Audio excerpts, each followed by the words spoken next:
Hello बच्चों, कैसे हैं आप। हम उम्मीद करते हैं कि आप भी अच्छे होंगे। आज हम पढ़ेंगे क्लास नाइन्थ के 6 चैप्टर को। इसमें पढ़ना है रेखाएं और कोण। तो चलो हम इसे देखते हैं और हम इसी टाइम पे हम पर डे वीडियो डालेंगे। और चलो, आज हमें पढ़ना है रेखाएं और कोण। रेखाएं एवं कोण के बारे में पढ़ना है। Line, angle and lines. Angle and lines के बारे में हमें पढ़ना है। तो हम जानेंगे पहले रेखा।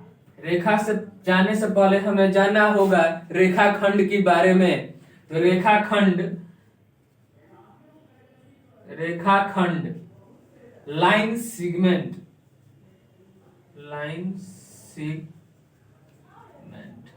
लाइन सेगमेंट को हम जानेंगे। लाइन्स देखो, पहले समझो। जब हम दो निश्चित दूरी लेंगे, दो निश्चित हम पॉइंट को लेंगे और इसे हम मिला देंगे, तो ये जो रेखा बन रहा है वही लाइन सेगमेंट कहलाएगा। सुनो, इसका परिभाषा सुनो पहले। जब हम दो निश्चित बिंदु को एक रेखा के द्वारा मिलाते हैं तो वह रेखा लाइन सेगमेंट कहलाता है। एक बार फिर से सुनो। जब किसी दो निश्चित बिंदु को एक लाइन के द्वारा मिलाया जाता है तो इस लाइन को लाइन सेगमेंट कहा जाता है। क्लियर हो गया?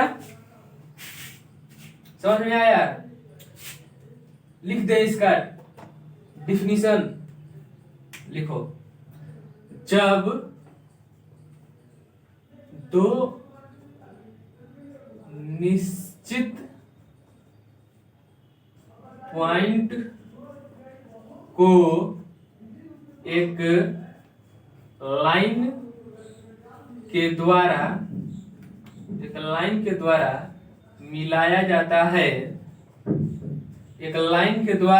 मिलाया जाता है, तो उस लाइन को लाइन सेगमेंट कहा जाता है।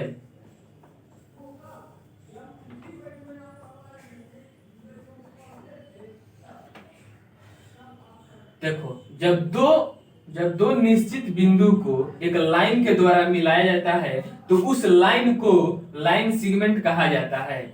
जब किसी दो निश्चित बिंदु को एक लाइन के द्वारा मिलाया जाता है तो उस लाइन को लाइन सेगमेंट कहा जाता है।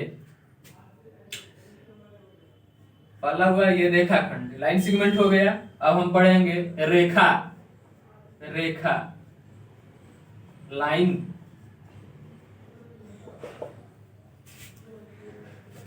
और इसे समझते हैं। जब किसी रेखाखंड यानी लाइन सेगमेंट को, जब हम किसी रेखाखंड यानी लाइन सेगमेंट को अनिश्चित दूरी तक बढ़ा दिया जाता है, अनसर्टेन डिस्टेंस तक हम इसे अगर हम बढ़ा देते हैं तो यह हमारा रेखा कहलाएगा। जैसे यही हुआ, यही जो रेखाखंड है, इसी को अगर हम दोनों बिंदु को इसको हम फैलाते गए और यह पता ना हो इसे हम कहाँ तक फैलाएंगे, तो उस रेखा को हम लाइन सेगमेंट उस रेखा को लाइन कहा जाता है। सॉरी,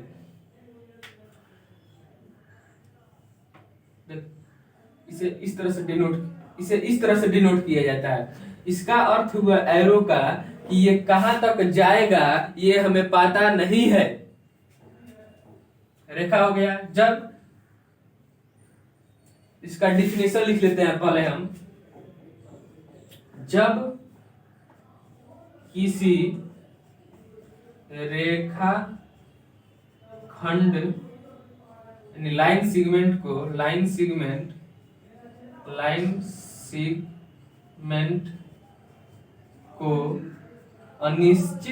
अनिश्चित दूरी तक बढ़ाते हैं तो उस रेखा को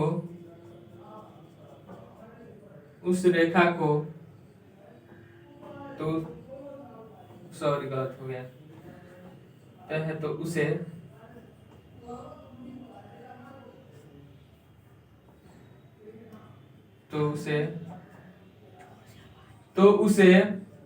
रेखा कहा जाता है।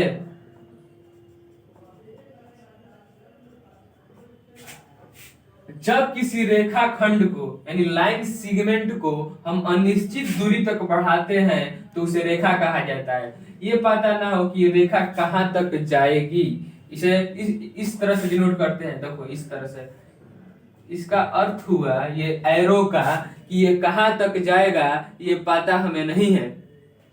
अब हमें पढ़ना है किरण के बारे में, जानना है किरण, रे, किरण रे को बारे में जानना है। अगर हम रेखाखंड से एक निश्चित बिंदु ले लिया जाए और एक अनिश्चित दूरी ले लिया जाए कि ये देखो ये निश्चित दूरी और इसको एक एरो अनिश्चित दूरी को ले लीजिए। अगर हम इसे मिला देते हैं तो ये हमारा कहलाएगा किरण। समझ में आया बच्चों? देखो इसका एक निश्चित दूरी और इसका एक अनिश्चित दूरी ले लिया जाए, जैसे कि निश्चित दूरी हुआ, ये पता नहीं है कि ये कहां तक जाएगा। तो अगर इसके बीच के हम एक रेखा खींच दिए तो यह कहलाएगा किरण। तो किरण की डिफिनीशन लिख लेते हैं पहले।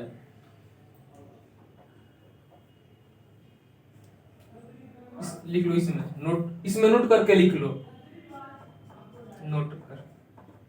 इसमें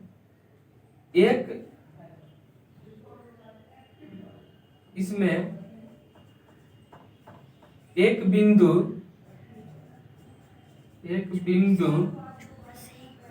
फिक्स होता है और दूसरा नहीं।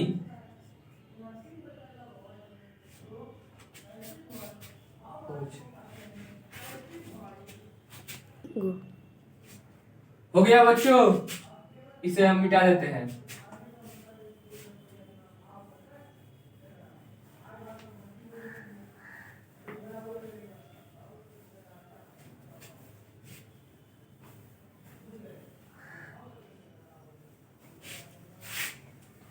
हो गया? अब हमें पढ़ना है संरेख बिंदु यानी कोलिनियर पॉइंट। संरेख बिंदु,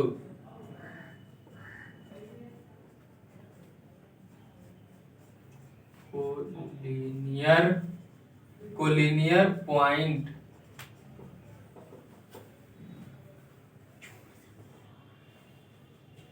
जब किसी रेखा पर 3 या 3 से अधिक बिंदु उपस्थित होता है, यानी उस रेखा पर 3 से अधिक बिंदु यानी उस रेखा पे लाई करता है तो उसे हम वह बिंदु संरेख होगा। जैसे कि ये एक रेखा हुआ, किरण नहीं और ना लाइन सेगमेंट, एक रेखा पे अगर 3 बिंदु हुआ, 1 2 3 बिंदु लाई कर रहा है, एक ही रेखा पे 3 बिंदु लाई कर रहा है तो यह रेखा संरेख बिंदु कहलाएगा।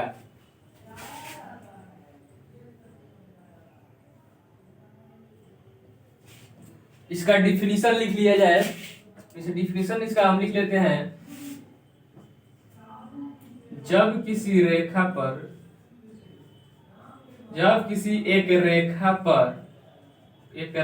पर 3 या 3 से अधिक, जब किसी एक रेखा पर 3 या 3 से अधिक बिंदु स्थित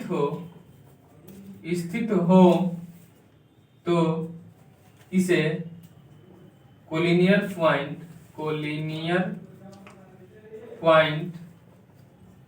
कहते हैं। सनेक हो गया, सनेक बिंदु हो गया। अब हम जानेंगे एंगल्स के बारे में। जब दो किरण एक ही जगह से, जब दो किरण, जैसे किरण क्या हुआ, दो किरण, ये हुआ किरण, इसका एक पॉइंट फिक्स हो, इसका ये हुआ, नहीं दो किरण जो इसका इनिशियल पॉइंट फिक्स हो, इसका इनिशियल पॉइंट फिक्स है कि यहां से निकल रहा है। जब दो किरण अपने एक ही इनिशियल पॉइंट से निकल रहे हो और उनके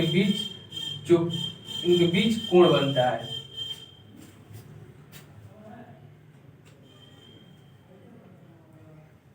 इसका डिफिनेशन लिख लेते हैं।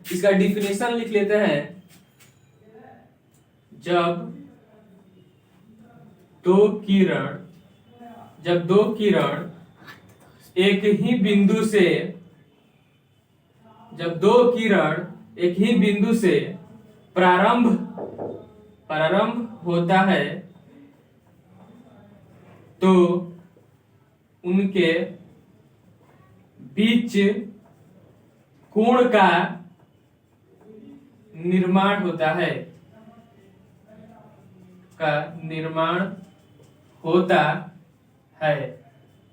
यहाँ पे कुछ कोण का निर्माण होगा।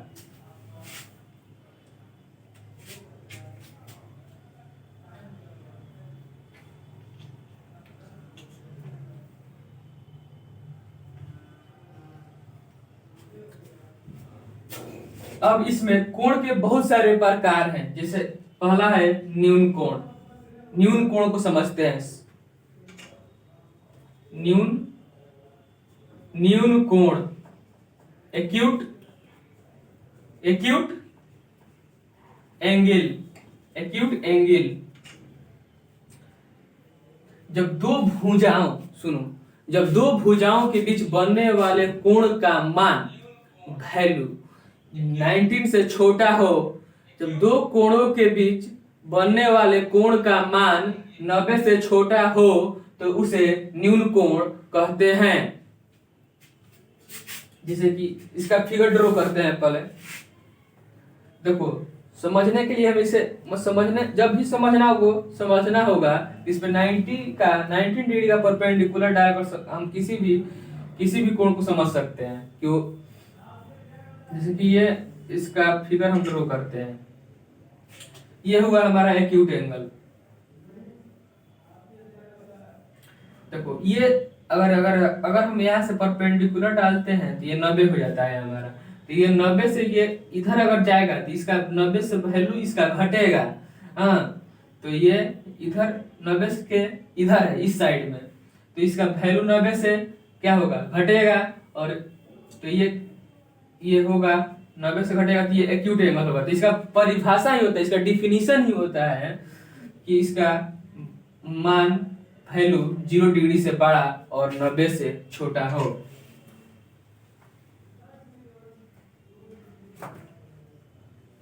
इसका डिफिनीशन लिख देते हैं। जब दो भुजाओं के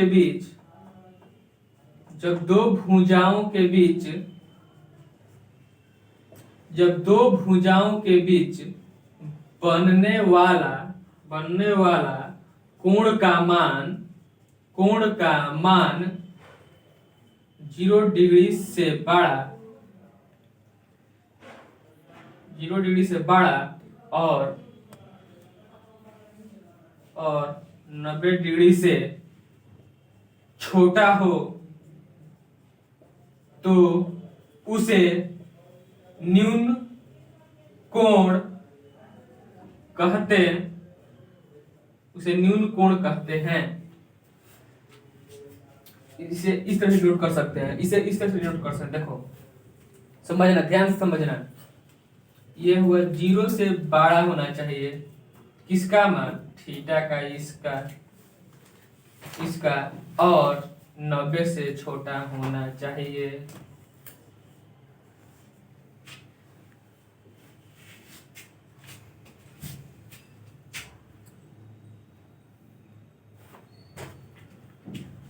अब हम समकोण के बारे में भी समझ लेते हैं। समकोण, यहाँ पे समझ लेते हैं समकोण के बारे में। समकोण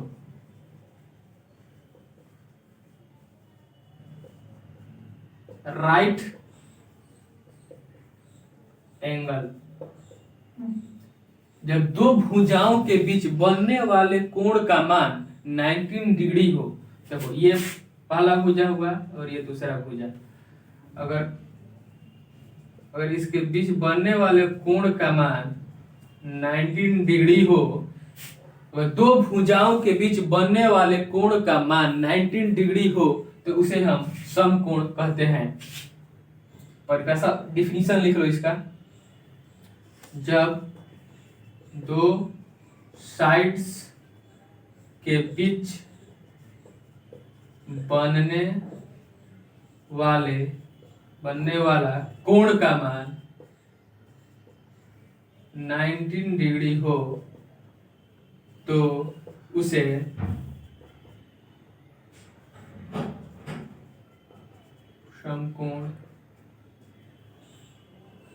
समकोण कहते हैं।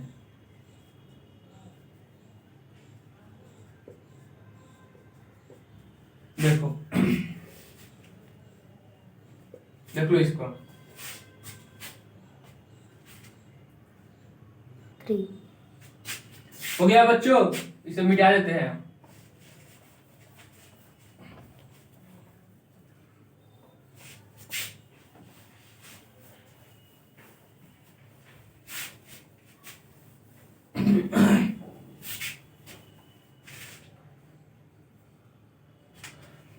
हमें पढ़ना है अब अधिक कोण के बारे में। ये तीसरा हुआ अधिक कोण, ऑब्ट्यूस एंगल। ऑब्ट्यूस एंगल अधिक कोण।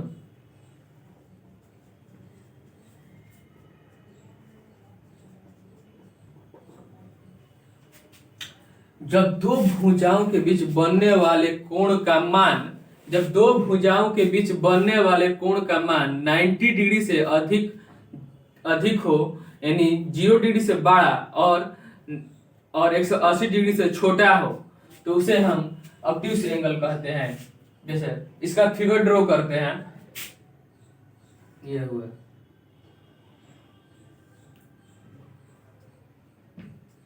देखो यहाँ से 0 से स्टार्ट होगा और ये बढ़ते बढ़ते ये 180 के 80 से ये छोटा इसका एंगल होना चाहिए। तो देखो यहाँ पे जो थीटा बनेगा वो 180 से 0 से बड़ा और 180 से छोटा होगा। देखो अगर इसे समझना है तो यहाँ पे अगर हम परपेंडिकुलर डाल देंगे तो परपेंडिकुलर ये 90 से ये बड़ा हो जाएगा। तो इसका अर्थ होता है ऑब्ट्यूस एंगल का, जब दो भुजाओं के बीच बनने वाले कोण का मान 0 डिग्री से बड़ा और 180 डिग्री से छोटा हो तो उसे ऑब्ट्यूस एंगल कहते हैं। आओ हम इसके डिफिनीशन को लिख लेते हैं। जब दो भुजाओं के बीच बनने वाले कोण का मान 0 डिग्री से बड़ा और 180 डिग्री से छोटा हो तो उसे ऑब्ट्यूस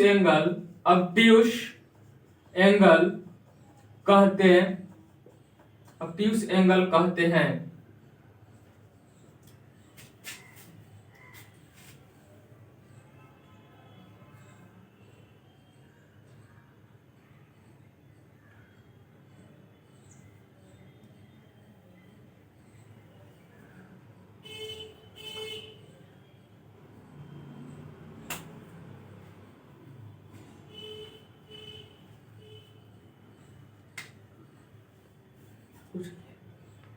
थ्री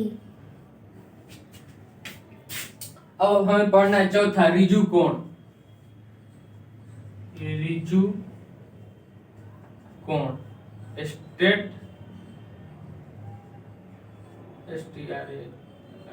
स्ट्रेट एंगल। अब हमें पढ़ना है रिजु कोण स्ट्रेट एंगल जिस कोण का मान 180 डिग्री का होता है। जिस कोण का मान 180 डिग्री होता है, अर्थात 180 डिग्री का होने का अर्थ हुआ कि वह एक रेखा पे ही कोण बनेगा। कि ये एक रेखा हुआ, तो यहाँ पे ये जो कोण बनेगा 180 डिग्री का हो जाएगा। जिस कोण का मान, इसका डिफिनेशन लिख लेते हैं। जिस कोण का मान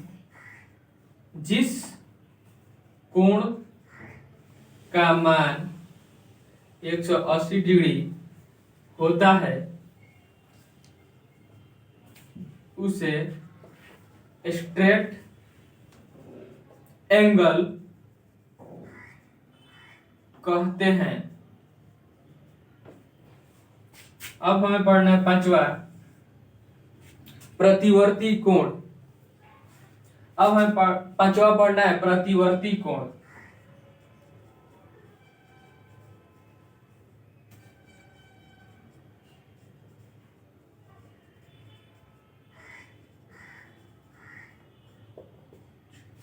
रिफ्लेक्स एंगल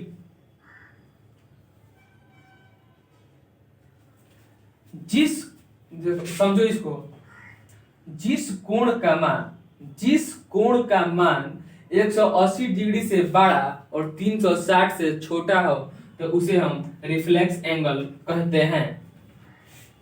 जिस कोण का मान, देखो इसका फिगर इस तरह से ड्रॉ होगा। ये एक न्यून कोण हुआ। न्यून कोण के यहाँ इसके बीच का कोण नहीं, इसके बाहर का जो कोण लेंगे ना वो 180 डिग्री से बड़ा होगा और 360 डिग्री से छोटा होगा।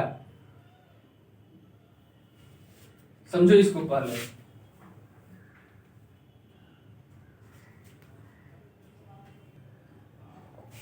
जिस कोण का, इसका डिफिनेशन ले लेते हैं पहले। जिस कोण का मान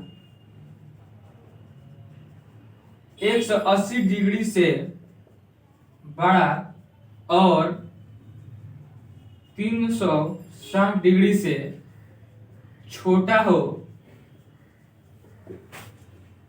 तो उसे प्रतिवर्ती कोण यानी रिफ्लेक्स एंगल कहते हैं। चलो इसको लिख लो, हम मिटाएंगे इसे। हो गया बच्चों, इसे हम मिटा देते हैं।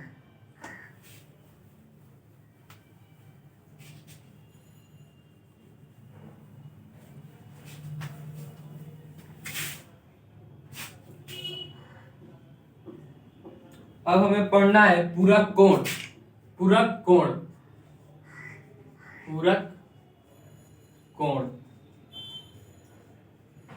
Complementary angle. जब दो कोणों का योग 90 डिग्री हो तो उसे हम पूरक कोण कहते हैं। जब दो कोणों का योग 90 डिग्री हो तो उसे हम पूरक कोण कहते हैं। जैसे एग्जाम्पल में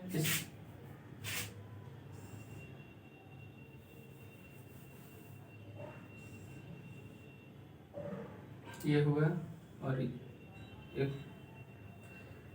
और एक लाइन ये, यहाँ पे दो कोण बन रहा है। यहाँ पे दो कोण बन रहा है। यहाँ पे दो कोण बना है, एक ये और एक ये। मान लो ये किया हुआ है हमारा 50 डिग्री। तो अगर मान लो ये एक समय निकालना है तो ये जब दो कोण, देखो एक ये कोण और ये एक कोण, जब दो कोणों को मिलाकर उसका योग अगर 90 डिग्री हो तो उसे हम कॉम्प्लीमेंट्री एंगल कहते हैं।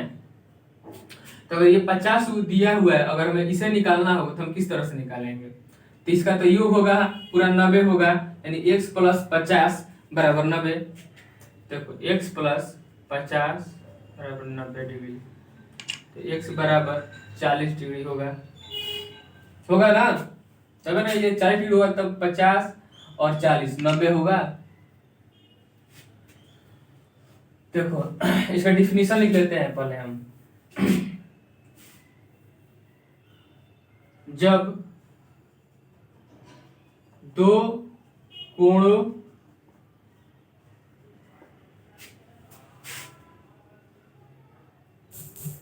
जब दो